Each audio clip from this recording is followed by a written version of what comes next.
Hey everybody, welcome back. Hope you all found your food. I am so excited about our speaker for lunch.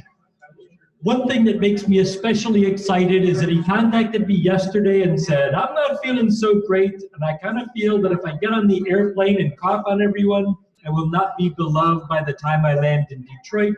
He said, we have you covered. We have magical technology uniquely at the University of Michigan that allows speakers to beam in and share their insights with us. And I'm really excited about Sridhar because he's kind of an exemplar of what we wanted to see in a conference like this. He has done an amazing job of going from academic research into the real world and back.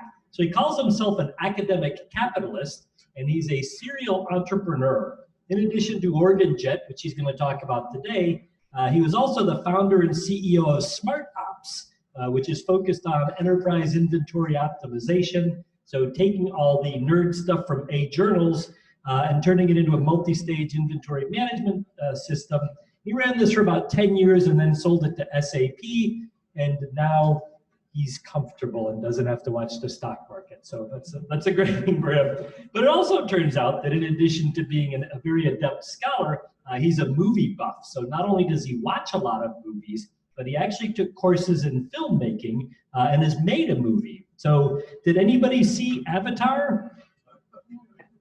He also saw that movie. So we're really excited that he's able to join us here.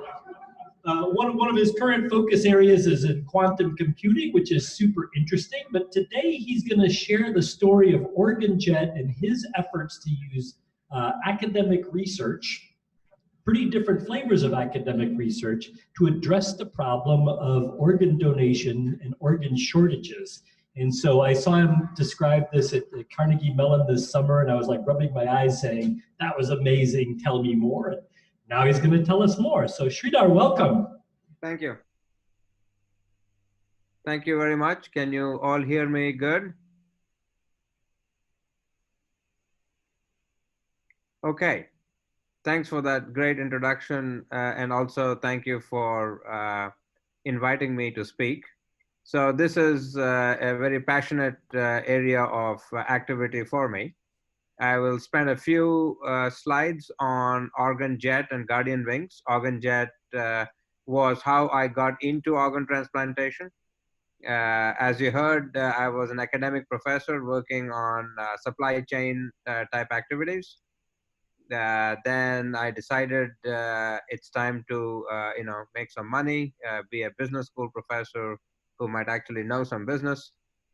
So I became a founder and CEO of SmartOps. Unlike other professors, I actually was the CEO right from the beginning and had it to acquisition to SAP. It's now part of integrated business planning. If you know SAP, it's their big suite.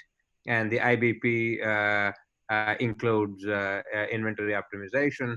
And from what I understand, there are more than 700 multinational companies that run this. Coming out of that, I decided that I had done enough inventory and supply chains, and I want to do something else. I went to Harvard Business School because I saw that they are running a conference called Social Enterprises.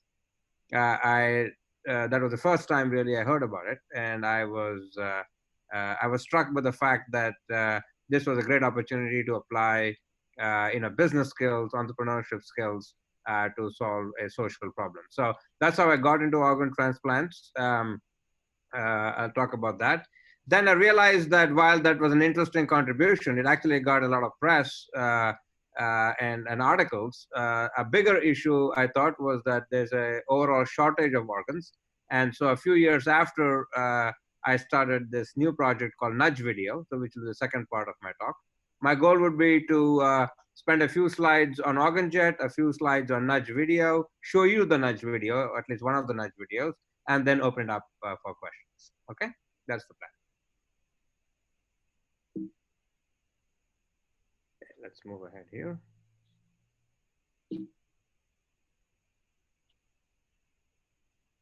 This is the type of emails I get. I'll let you read it a little bit.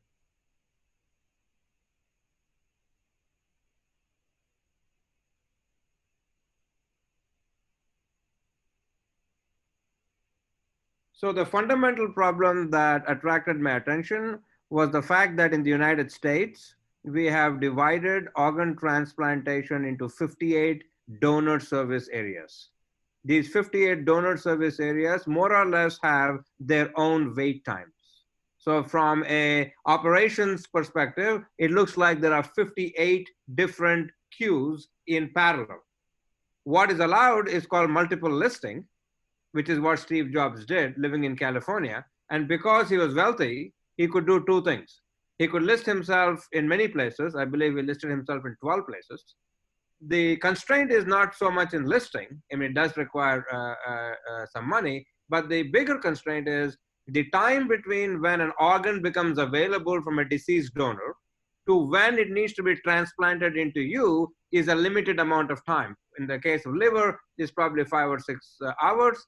In the case of kidney, it's a bit longer, but people say the faster you do it, it's better because this organ is getting worse and worse over time. And so Steve Jobs listed himself in 12 places, had his own Gulfstream, obviously, ready to go anytime he got a phone call. He got a phone call, I think at 4 a.m. or so, from somewhere in Tennessee, Memphis. He got on a jet, he got himself a transplant. So I started thinking, do you need to be Steve Jobs? Or can you be much, much poorer? Could you be just a millionaire? Could you just be upper middle class? Could you be a college professor? Could you be a high school teacher? Like, how can I democratize Steve Jobs so that what Steve Jobs did could, be brought to as many Americans as possible? So that was kind of my thought process here. Okay, so that's where this whole genesis began. Of course, you might ask, why do I care? Well, it's actually a good question. Most people go into healthcare because they have a personal story. Somebody had a parent with cancer, or they had a medical issue, and so on and so forth. I am thankful to say that I have no personal story, actually. My entree into organ transplantation was purely based on something like this from Joseph Sumberg. Why do anything? It is a joy of creating, of getting things done, of simply exercising one's energy and ingenuity. Our type seeks out difficulties, changes for the sake of changing, delights in ventures. The entrepreneur is a driven man because that is what he is. So if you come and tell me that this is an intractable problem and has been so for 30 years, that this geographic disparity is something that cannot be surmounted, I say, you know what? I don't think so.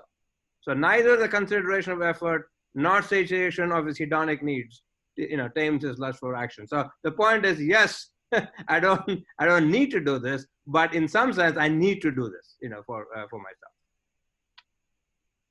So 2 simple things. First, give information to people and let them know that multiple listing is possible, and tell them where they could multiple list. So if you read Steve Jobs' biography, there is a whole chapter on this, and his wife, Laureen Powell Jobs, at that time spent hours and hours and weeks scouring something called SRTR, which is Scientific Registry of Transplant Recipients, to figure out how many transplant centers are there, what are the median wait times, and so on and so forth, so that he could find the 12 to wait list. Of course, I'm a Carnegie Mellon professor in software and data analytics. So over the weekend, I created an app that collected this information from PDF files and put it using Google Maps, so that today you can go to OrganJet.com and find this in about 0.01 seconds for free. Okay, so this is just letting people know, folks, you don't need to spend hours and weeks. You just need to go on the website and you can find for your blood type, where are good places to list. The trickier aspect, of course, is to get there when the organ becomes available. Something that I used to do before I became a CEO of SmartOps, I used to find interesting new business models, model them as operations research problems, give algorithms for them, and then companies would implement it. So I've been doing this for now 25, 30 years. One of those companies is called Flight Options, and they're competitor to NetJets and so on and so forth. So the algorithms for private jet scheduling that people are using around the world are actually my algorithms, with my PhD student, Pinar at the time, who's now the president of Informs. Okay, so I'm going way back here. So I thought, you know what? 25 years ago, I did private jet scheduling for the rich. Let me repurpose that knowledge into providing the private jet really access, for this. So OrganJet has the information system to tell you where to list. And then I have a network of private jets that will pick you up in about 2.5 hours, take a 2-hour flight, 2.5-hour flight. You're in the OR in under 6 hours for your kidney transplant. And typically it's about $10,000 a flying hour. So about $15,000 or $20,000, you can save your life. You don't have to be Steve Jobs. Okay, that's the story. These are the types of flight patterns. This is joint work with Barish Atta, who is a professor at that time at Northwestern Kellogg's, now at University of Chicago. This is from our management science paper, where we said, let's find out the arrival rates of patients, the arrival rates of organs, the wait times. If we have a rational multiple listing game, what would the Nash equilibrium look like? What is a fluid model and what's a second order model? So this I'm reflecting, a stochastic processes, professorial type paper, took the data from UNOS, which is the United Network of Organ Sharing, and then said, these are the flights and these are the planes and areas I need to be, okay, to look at the flights, just to give you a sense of the reality of what's happening. Typically, what's going to happen is people living on the coast are going to go in, okay? That's, and Steve Jobs basically did one of these trips. So during this process, I started getting into philosophy. And then I bumped into this guy called John Rawls. So I like Schumpeter, and then I've now begun to like John Rawls. I think I heard that he is the most famous philosopher who nobody's heard of. And I really liked his solution. And so apart from his veil of ignorance, which I'm not applying here, the fact that he tried to say justice as fairness and said it's really about minimizing the maximum. In this case, minimizing the maximum wait times. So what does fairness mean? Fairness means that wherever you're born in the United States, however rich or poor you are, your wait time to get a transplant should be as equal as possible. And I said, I will bring that Rawlsian concept to actual practice.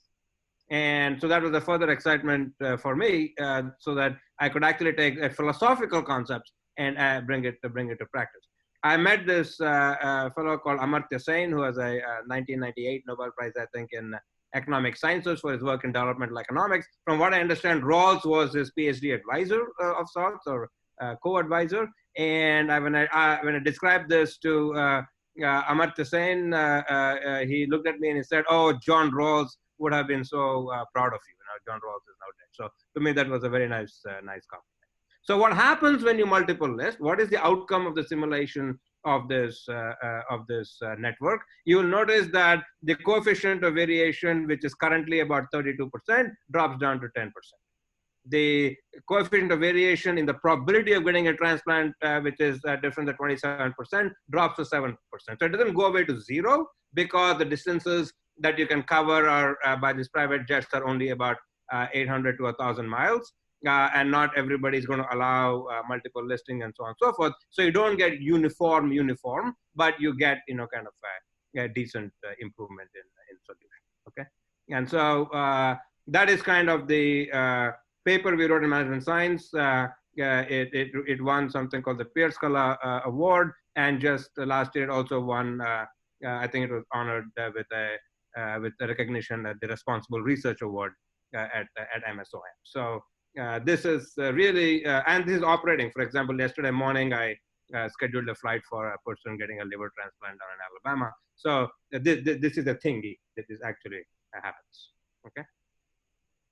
Then I got into this and I said, more and more people started calling me. They said, "Hey, Sridhar, we have problems in organ transplantation. Maybe you can help us look beyond geographic disparity.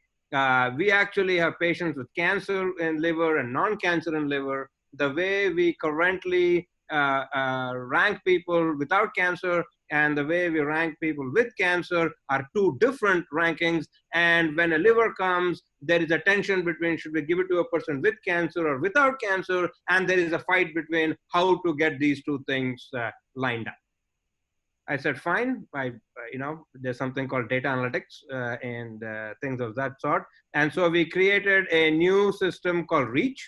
There's a risk of exceeding something criteria.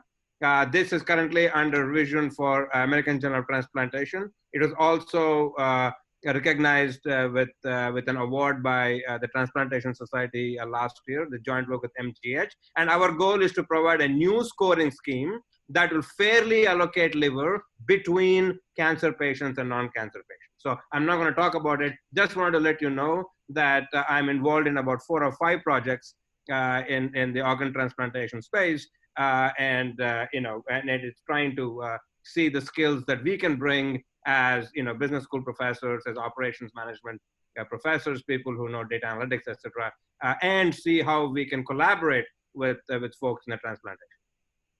My next set of slides is something I'm even actually happier and prouder than OrganJet. The problem is, of course, there is geographic disparity. But the bigger problem is everywhere there is shortage. There's a shortage of organs in the United States, in Europe, in India, everywhere. And I thought really a first order problem to solve is to fix that. And if you look at it, there's a lot of focus on first person consent. Get people to DMV and make them organ donors. Al Roth has been doing that for some time, and so on and so forth. And I said, I have 2 issues with it. First, it has reached a certain limit of 30% or 33% signups. Second, you have to kind of die in a particular way, to get the organ. So I can't come and say, hey, sign up, be an organ donor, and die quickly in a particular way. I mean, I think there's something inelegant about that solution. I told Al actually that I don't like that solution. In fact, I also told Al, he won the Nobel Prize for his work on kidney exchange. I said, I also consider that a bit inelegant, if I can say so, because you take a kidney out of a perfectly healthy person and give it to somebody else. I need a more elegant solution. And my elegant solution is to say, look at the 2/3 of the people who are dying. They are dead. Their organs are going to be buried or cremated. There is a chance of asking the second person consent, the next of kin. At this moment, only 1/3 or less say yes. Let's go and see if those numbers can be increased to 50 or 70%. That is, you are already dead. These organs are being wasted. Let's see if we can get second person to go up. These organs will then go everywhere, and the tissues everywhere. And one such donation will save about 8 people through organs and more than 40 people through tissues. And by the way, we're not taking a perfectly healthy person and making them unhealthy. So let's see if we can move this forward. And so the question was, how can we increase the second person consent that is quite low? So looked at research as to why some people say yes and why some people say no. So who says yes? Educated white Protestants, very high. Catholics, educated, quite high. You get out of education, people start getting suspicious of the system, especially in the African American Latin community, and they are the people who actually have the most kind of waiting times. So I said, okay, why do some Hispanic Catholics say yes when many of them say no? Research shows that they said yes because it was discussed by their priest in the church. Why do some African Americans say yes? Because their community leaders who are African Americans have said yes. That is, it is not the facts of the case, it is the fact that a trusted authority says so. So then I said, okay, let's take a video of these trusted authorities and show it to these people at the time of making a decision and see if it improves, okay? It's a very simple idea. This is not, equal to MC squared and quantum mechanics. It's none of that. It is, if the people who need to be convinced to say yes need to hear from a trusted person at this time, let's package it in a video and show them a video. And I'll show you that video in just a minute. How it actually works is like this. I'll pick a particular approach. This is called an approach. So somebody is dead. Their next of kin are hanging around. The donor coordinator approaches them. That's called the approach. This is happening, every few hours. As we are talking, it's happening all over the United States, around the world, actually. So I got a call Family is huddled. They're at the ICU.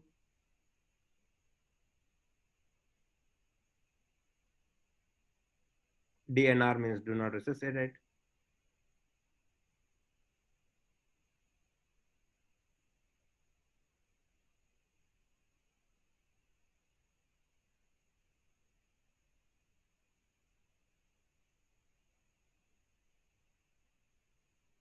The me is the donor coordinator.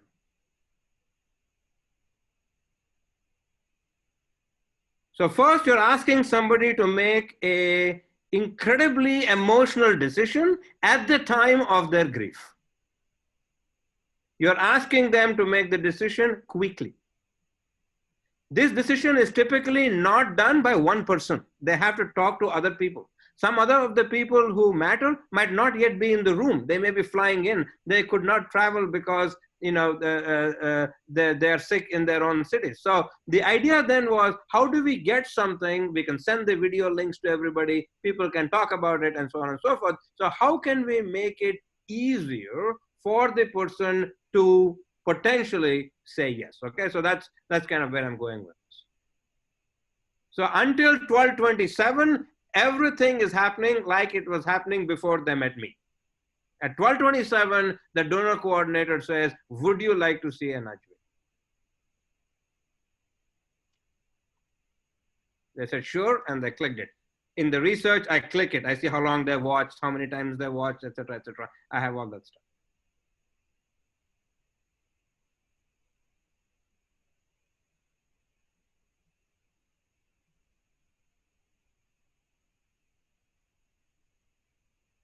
Okay. And because of this, there would have been a liver transplant, 2 kidney transplants, a lung transplant, a heart transplant, a cornea transplant. So you don't know how many people, life became incredibly better when one family said this. And again, I told this to Al Roth, if you take 1 kidney from a person, you can only help 1 kidney to the other person. Here I'm helping 8 people at once and not hurting anybody. Let me show you the video. It's a bit emotional, but oops.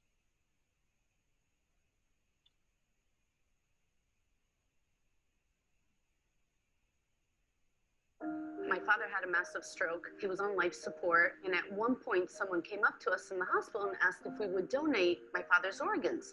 My daughter had passed away. Her name was Riley. She was 5 years old.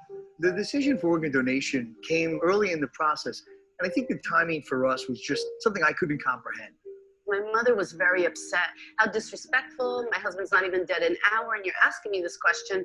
Ever since then, I've always thought about that. We could have helped so many people, and we were so stuck in our own grief that we didn't think about other people. And I know my dad would have liked that. People mourn differently. They deal with trauma differently. There really is no way you could become comfortable with the loss of a child. We just knew that we had to keep his memory alive in some shape or form. The only way at that point I could think of.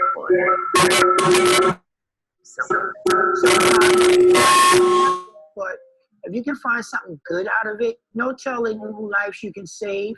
It's not just keeping alive, you're saving lives. Oh, I'm so proud of my baby. She only lived to be 13 months, but she got to save 3 lives of 3 other children. Your mothers don't have to suffer like I had to suffer. When my mom passed away, we decided that yes, she would want to give the gift of tissue as well. Her organs saved 3 people, and her tissue enhanced the lives of over 43 others.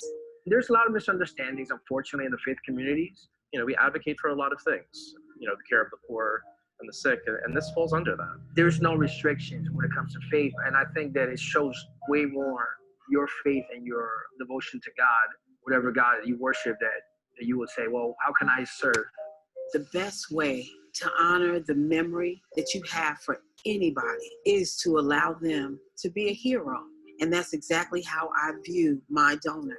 There isn't a single day where we don't thank our donor family. That one decision of theirs literally changed our entire lives. I feel really fortunate that he's healthy and the quality of his life is so much better. We all are here to help one another, and in which way we can. You never want to lose anyone, but if you love them, a part of them is somewhere living, happy and feeling grateful, because there is no greater gift than the gift of life.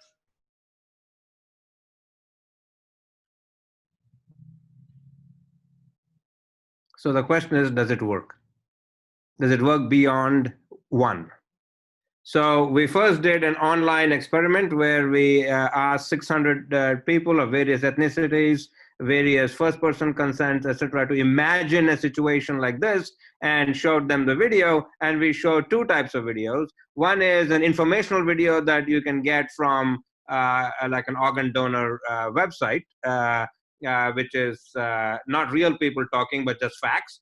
And then the video that you saw, which are called the video D, which is a video with the demographics and diversity in mind. And you can see when we tested it against not showing a video, any video is better than no video. And the diverse video is better for people because they actually see people like themselves. So this was kind of the online experiment to get started. And then I went to different organ procurement organizations and said, would you help me run a randomized experiment? The difficulty was many OPOs said, oh, this is going to work. It is immoral to run a randomized experiment.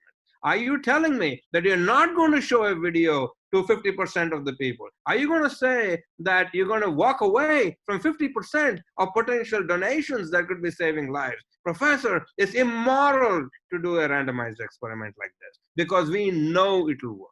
I said, that's not how science works. Science works by proving that it works, after which we will make it work, okay? So finally, I did find Nevada, and I spoke to the chief operating officer. As you can imagine, it required several explanations of the scientific method and so on. And so we went down and said, let's do tissues. It's a much higher volume. And unlike organ donation, where the donor coordinate actually meets with the next of kin, in the case of tissues, you're doing this actually via email and phone. So let's say this is actually more effective when there is no face-to-face contact. And they agreed to it. And I'm going to run through the 1-year experiment in Nevada for tissues. So this is randomized in the following sense. 2,724 patients were eligible. We check if their first person consent is yes, in which case 844, they more or less are going to say yes, okay? And in organ donation, this could be like 98%, 99%. So FPC equal to 1, about a third of the people, as I said, are FPC equal to 1, and it's a non-problem. The focus here is, in the case of FPC equal to 0, the first person consent equal to 0, the 2/3, which I mentioned. So then you say, when you contacted them the first time around, what happened? Did they say, heck no? And sometimes they can be quite violent and so on. Or didn't you have any contact? And so about half the people either said, don't even, and hang up the phone, or there was no contact. So then we are left with the other 50%. And some of them, as soon as we asked them, they said, sure, right? They don't need to see a video. They know that the person who died did not have first person consent, but they said, you know what, no problem, don't worry about it. So now we're really looking at those people who are on the margin. Those are nudgeable. Folks who have not yet said yes, and people who have not hung up the phone, right? And for those, we send the video, and you ask them, did you click the video? And some of them, even after getting the video, didn't click it, but they say yeah, because maybe there is already a bit self-selection. When they agree to accept a video, they're kind of pre-inclined, and when they're about to click the video, they say, you know what, I really don't need to see it, I'll take it. And then others click the video, and then we randomize, did you see video I or video D? And depending on which one you saw, some people said yes, and some people said no, okay? So that's kind of the structure of the experiment. We ran it for a year. On the first count, as you can see, seeing a video is good, but then you say, oh my God, video D actually did worse than video I, okay? And then you dig in a bit deeper. And then you see why. When video I was shown to white people, they were very happy. When video I was shown to non-white people, they were not as happy. When you showed the video D to non-white people, they were much happier, and the video D did not really engage the white people. So this is actually going to the fact that people are influenced by people they see. So the general rule we're applying now is, if you see a white next of kin, show them the information video. If you see a Hispanic or a Black or a Oriental,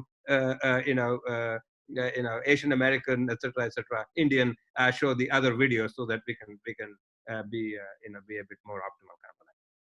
Similarly, on gender, you can see that in many of these videos, women are featured, and women are much more affected, positively by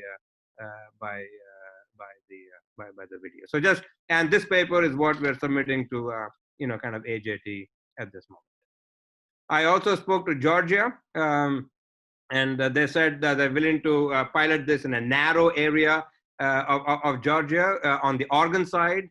And again, you'll notice that generally the trends are similar. If you see the video, it's better than not seeing the video, and so on. Just 2 weeks ago, I was invited to be a keynote at the Association of Organ Procurement Organization, AOPO 2020 meeting, where all 58 OPOs attend, and the entire donor coordinators group is there. So I was the keynote speaker. I gave this presentation, and following that, I have gotten about 6 to 8, if not 10, emails from various OPOs saying, please give us the video.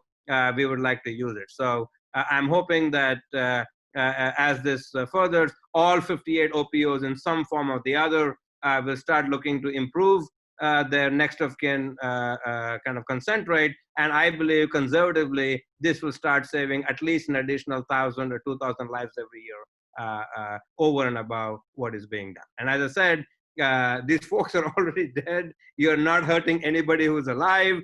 Each person who says yes, you're going to save anywhere from 8 in organs and 40 in tissues. Thousands and thousands of lives will improve on an annual basis, because of this, if it scales. So I'm already happy that 3 or 4 OPOs are using it, and I anticipate another 6 of them will start using it in the next few months. Here's some qualitative feedback on things. It's not just that they saw, they went and spoke to their friends and relatives.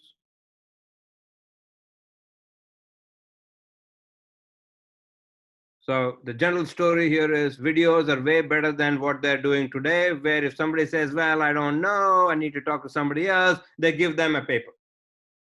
Okay.